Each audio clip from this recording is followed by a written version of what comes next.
हम हिंदुओं को मति भ्रम है, ये एक गंभीर विषय है, समझना चाहिए। पाकिस्तान जब प्रारंभ हुई थी तहरीक इसकी, तो एक नारा बहुत जोर शोर से लगता था, पाकिस्तान का मतलब क्या, ला इलाहा इल्लल्लाह। पाकिस्तान भारत से कोई अलग से हिस्सा तोड़कर इसलिए नहीं बनाया गया था कि कुछ लोगों को सत्ता चाहिए थी। उनकी घोषणा थी कि पाकिस्तान यानी कुफ्र और ईमान की लड़ाई जो इस पूरे भूभाग में 1300 वर्ष से चल रही है। 712 ईस्वी में मोहम्मद बिन कासिम का 14वां हमला अरबों का सफल हुआ था। उससे पहले 13 हमले और हुए थे जिनमें उनको मार पीट के काट डाले गए थे, भगा दिए गए थे। तो इस संघर्ष में एक यहां पर, क्योंकि अरब से आकर यहां हमला करना बहुत दूर का काम था, बड़ी साधन लगते थे, रास्ते में पानी नहीं था, कठिन कार्य था। तो एक आधार भूमि यही बन जाए। वेंकट धूलीपाला की एक किताब है, Pakistan making of a new Medina. एक स्टेट इस राज्य में, इस देश में एक राज्य बन जाए जो मदीना की शक्ल से मक्का पर कब्जा करने के लिए जैसे मोहम्मद ने काम किया था, ये कार्य करे। ये कार्य उन्होंने सफलतापूर्वक 1947 में कर लिया। कोई दब छिप के नहीं किया। ये कार्य करने के लिए न तो वो जब कर रहे थे इसके लिए प्रक्रिया चल रही थी, आंदोलन चल रहा था, उधम हो रहा था, तब उन्होंने कोई छिपाया था, कभी वो बैकफुट पे थे, ऐसा नहीं। वो बिल्कुल स्पष्ट इस राष्ट्र की टुकड़े करने के बारे में बिल्कुल खरी खरी बातें कर रहे थे। और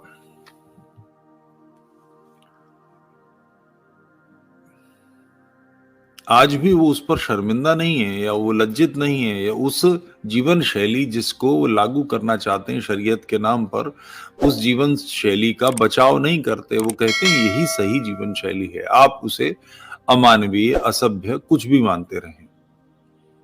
जब तक आप इस संकट को समझेंगे नहीं, इससे पार कैसे पाएंगे। पाकिस्तान से टूटकर बने हुए एक भाग में, बांग्लादेश में 1971 में बना, 1947 में जब विभाजन हुआ था, बांग्लादेश में 30% हिंदू थे। भारत में तो अभी 17-18% के आसपास होने चाहिए। 2021 की जनगणना में 14.6% थे। किसी भी सूरत 17-18% से अधिक नहीं हो सकते भारत में मुसलमान। उसके बावजूद एक समस्या बनती जा रही है। बांग्लादेश में 30% हिंदू थे, 1971 में 20 कर दिए गए, अब उनकी स्थिति 6-7% की बची है। बहुत थोड़े से लोग निकलकर बाहर आए, जो भारत आ गए या विदेशों में चले गए। बाकी सबको या तो धर्मांतरित कर लिया गया, मार दिया गया। कानून ऐसे बना दिए गए बांग्लादेश में, भारत के लिए 2 हिस्से करना पाकिस्तान को के एक कमजोर शत्रु बना दिया, मगर हिंदुओं के लिए तो भयानक स्थिति रही। जो पाकिस्तान जब बांग्लादेश था उस समय हिंदुओं की दुर्गत थी, वो बाद में भी चलती रही। उसका कारण ये कि समस्या पर हम लोग कभी भी बात नहीं करते, सावधान नहीं रहते।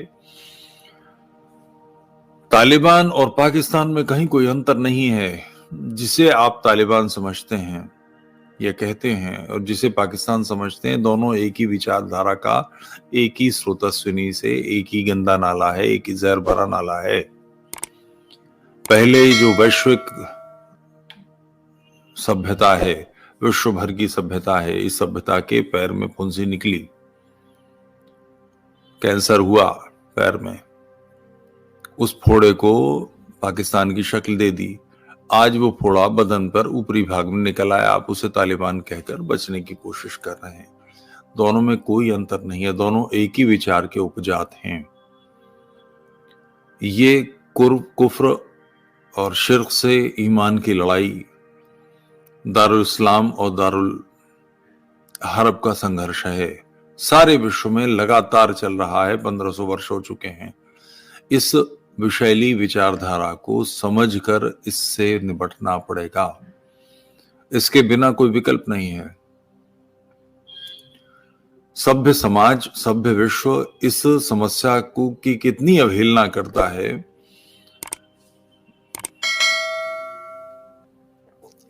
जर्मनी की चांसलर,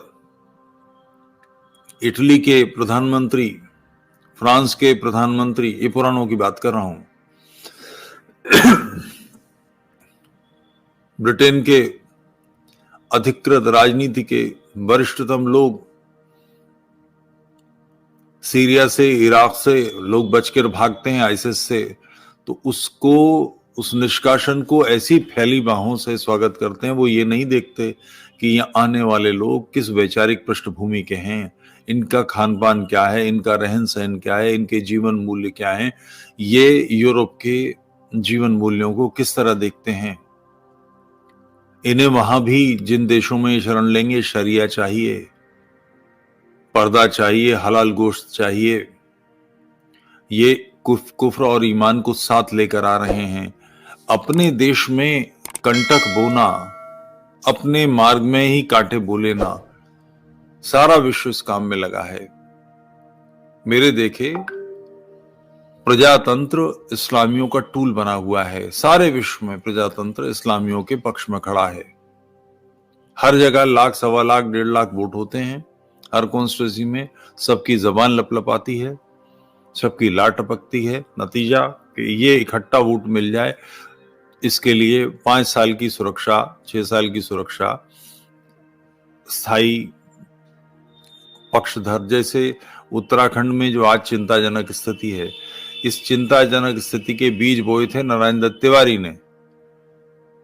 उत्तराखंड की तराई में बाकी क्षेत्रों से अपने वोट बैंक बढ़ाने के लिए, उस समय उत्तर प्रदेश ही था, अपने वोट बैंक बढ़ाने के लिए इसने मुरादाबाद से, बरेली से, बिजनौर से, रामपुर से, इन क्षेत्रों से लोग इनवाइट किए थे, उनको सुविधाएं दी थी और जनसंख्या का परिवर्तन हुआ। अब उत्तराखंड जो नारायण दत्त तिवारी का अपना मूल क्षेत्र है, वहां की राजनीति इस्लामियों की जनसंख्या के बोझ से चरमरा रही है। हम समस्याओं को देखना नहीं चाहते, उसकी समस्याओं के बारे में जानना नहीं चाहते, उसका अध्ययन नहीं करना चाहते, और अगर करना चाहें तो साधन भी नहीं है। इस प्रॉब्लम के बारे में 47 में विभाजन हुआ, लाखों लोग मारे गए, करोड़ों विस्थापित हुए। इस पर 4 अधिकृत किताबें नहीं है। पाकिस्तान यानी ढाका, जसौर, खुलना में क्या हुआ, लाहौर, कराची, रावलपिंडी, पेशावर में क्या हुआ, किस तरह से हिंदुओं के नरसंहार हुए, इसके बारे में 4 अधिकृत पुस्तकें नहीं हैं जो सरलता से मिल सके, लोग जिसे पढ़ सके। इसीलिए ये गलतफहमी हो जाती है कि तालिबान और पाकिस्तान भिन्न हैं। पाकिस्तान जिस विचारधारा का परिणाम है, उसी विचारधारा का अगला स्टेप तालिबान है। जो अफगानिस्तान में हो रहा है वो पाकिस्तान में होना है। होता क्या है, हिना रब्बानी जैसे सुंदर विदेश मंत्री को देख के लोगों को गलतफहमी हो जाती है। लोगों को लगता है कि असली पाकिस्तान ये वाला है, ऐसा नहीं है। और ये अधिक गति से, तीव्रता से बढ़े, इसके लिए वहां की जो सेना है, जो पुलिस है, जिसका कार्य विभाजन करना है, सुरक्षा देना है सभ्य समाज को पाकिस्तान के, वो स्वयं तालिबानी है। वही तो तालिबान को ट्रेन कर रही है, वही तो हथियार दे रही है, उसी ने तो सारा काम किया है। वो अब कैसे उसके खिलाफ लड़ सकती है? तो अंत पंत कुछ समय ही है पाकिस्तान के कि जिसका, जो पूरी तरह से, जिस पर इस्लामी और जड़ मानसिकता, 1500 साल पहले वाली मानसिकता, उसको हावी होना है। यदि आप इससे बचना चाहते हैं तो इस विचारधारा के इस तथ्यों को समझिए, इसे उद्घाटित कीजिए, इसके बारे में साफ सुथरी बात कीजिए। आखिर इस्लाम को समझे बगैर, मोहम्मद को समझे बगैर, मोहम्मद की जिंदगी को जाने बगैर आज इस्लामी चुनौती से कैसे निपटा जा सकता है? इस्लाम बेसिकली मोहम्मडनिज्म है, मोहम्मद की जीवन किए धरे को अपनी जिंदगी में उतारना, इसी का नाम मुसलमान है। यही मुसलमान पर फर्ज है, जिसे सुन्नत कहते हैं। प्रत्येक मुसलमान को मोहम्मद के किए हुए को अपने जीवन में उतारना, कुरान के हिसाब से, इस्लाम के हिसाब से। मोहम्मद कयामत पता नहीं कौन सा क्या होगा, सृष्टि का जो अंतिम दिन होगा तब तक के लिए परफेक्ट अनुकरणीय व्यक्तित्व है। ऐसा कहने के साथ फिर मोहम्मद के जीवन को जानना तो पड़ेगा। उसकी मान्यताएं, उसका बर्ताव दूसरों के साथ, काफिरों के साथ, गैर मुस्लिमों के साथ, औरतों के साथ, बच्चों के साथ, इस सब को जानना तो पड़ेगा। और है क्या कि उसमें बहुत सारा झूठ मिला दिया गया है। जैसे एक कहानी बहुत सुनाई जाती है कि मोहम्मद जब मक्का में निकलता था तो उसके ऊपर एक औरत कूड़ा फेंक देती थी, मक्का या मदीना का। एक बार निकला तो कूड़ा नहीं फेंका, अगले दिन फिर निकला तो फिर कूड़ा नहीं फेंका। तीसरे दिन जब ऐसा हुआ तो मोहम्मद ने पता करवाया कि वहां उस औरत को क्या हो गया है, वो कूड़ा क्यों नहीं फेंक रही है, और फिर मोहम्मद उसके घर मिलने गया। इसके व्यवहार से प्रभावित होके वो औरत मुसलमान बन गई। मोहम्मद की अधिकृत जीवनी में तो इस घटना का कहीं जिक्र नहीं है, हदीसों में नहीं है। ये भारतीय परिवेश में मूर्ख बनाने के लिए गैर मुस्लिमों को कहानी घड़ ली गई। जिसने दूध पीते बच्चे की मां का कत्ल करा दिया हो, चूंकि उसने मोहम्मद की पैगंबरी के दावे की खिल्ली उड़ाई थी, जिसने बूढ़े शायर को मरवा दिया हो, जिसने कबीले के कबीले कत्ल करा दिए हों, जिसने ऐसे सारे पुरुष मरवा दिए हों कि जिनके जननांग पर बाल नहीं आए, उससे छोटे सब छोड़कर सब ऊपर के लोग मार दिए गए। आप कल्पना कर सकते हैं वो ऐसा व्यवहार करने वाला व्यक्ति। और ये उस मोहम्मद ही अकेले नहीं, उस माली भी सम्मिलित था, तो उसका चचेरा भाई और दामाद भी था। इन सब लोगों ने ऐसे हत्याकांड किए हों। वो एक ऐसी महिला जो कूड़ा फेंकती हो, उसका स्वास्थ्य पूछने, उसकी चिंता करने घर पहुंचेगा। मगर ऐसी बातें की जाती हैं, और इसका विरोध इसलिए नहीं होता कि लोग जानते ही नहीं, पढ़ा ही नहीं हदीसों को। इस्लाम को समझिए तो आप पाएंगे कि तालिबान और पाकिस्तान कोई अलग चीज नहीं है। दोनों एक ही धारा है, एक ही प्रकार है।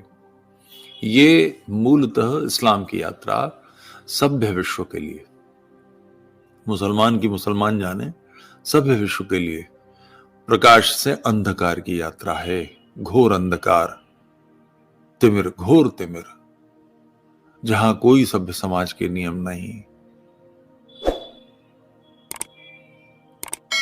इसको जितनी जल्दी हम समझ जाएं, और इसके बाद अगला चरण आता है एक्शन लेने का। इससे निपटने के लिए एक सामान्य प्रश्न आप में से किसी कोई भी उठा सकता है कि एक आम आदमी क्या करे। राज्य सरकार नहीं कर रही, केंद्र सरकार नहीं कर रही, स्टेट नहीं कर रहा, हम क्या करें? आप ही के करने का काम है, मेरे ही करने का काम है। 3 सूत्रों की मैं जो बात करता हूं, 2 लोगों की शुद्धि पर लग जाइए। अपना वैभव, अपना पौरुष, अपना पराक्रम, अपना प्रभाव जो आपके पास है, अपना यौवन,